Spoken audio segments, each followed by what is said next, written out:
What's up guys, the Mixer Gaming here. Today we're going to be talking about Battlefield 1. I had a chance to play the beta for early access of Battlefield Insider and I really like it. It's really fun. It's only one map, 2 game modes, and not too many guns in the beta.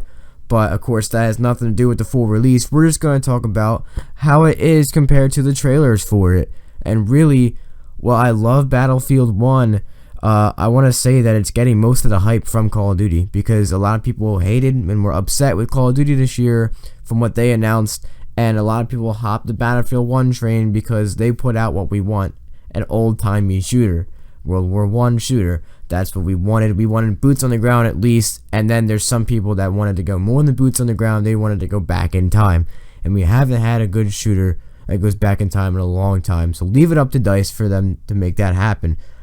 Now, it really does fit back in the day atmosphere. It has the guns from back in the day. It has the attire from back in the day, the equipment, the vehicles, even the map.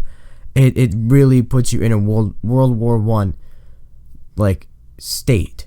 The only problem I have with it is the menus look a little too futuristic, and while yes, I know it's a video game, the menus look straight from Battlefront, which makes it look a little bit too futuristic, but that's not really that big of a deal.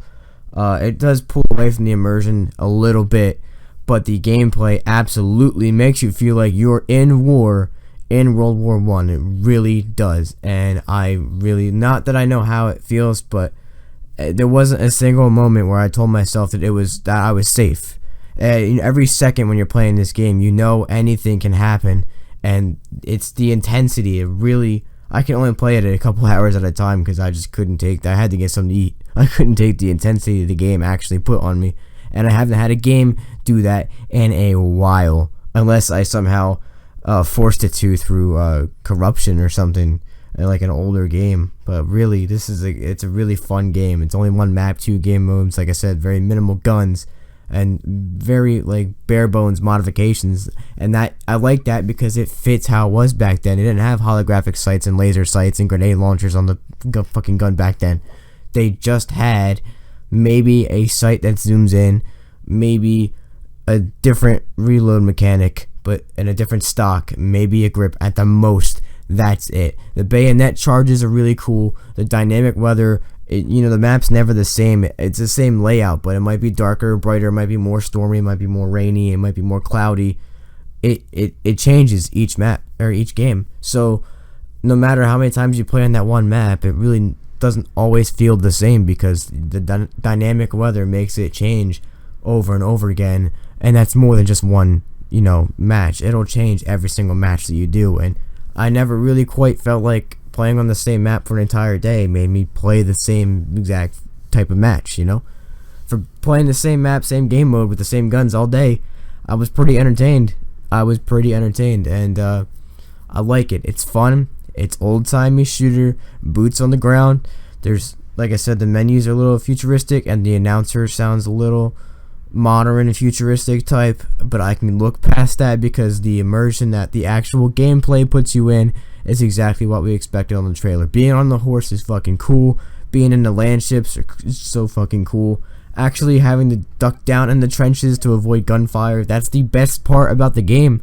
There was one moment where I actually had to duck under a trench to avoid getting sniped from above, and there was a land ship on the other side of the trench, so I had to lay down in the trench and throw my anti-tank grenade out of the trench and wait for that confirmation that it blew up. And at that moment I was thinking about, please don't shoot me from the trench or from up top of the mountain while I'm in the trench, and I hope this grenade gets the tank. If not, I hope my team is able to get the tank. And it's a really fun game. It puts you into that war mode, like intense, oh shit, I might die here, what do I do, at all times. That's what I wanted it to do, because that's what you get from a war game like this. This is not a shooter. I consider it a war game because of how realistic it is. You even get the money to unlock guns. It's called war bonds. So it's that exact. So thank you guys for watching my video. Please like, share, and subscribe, and definitely pre-order Battlefield 1. It's gonna be worth it. Some UI problems, but that's always in beta, but it's gonna be worth it. Pre-order. I'll see you guys next video.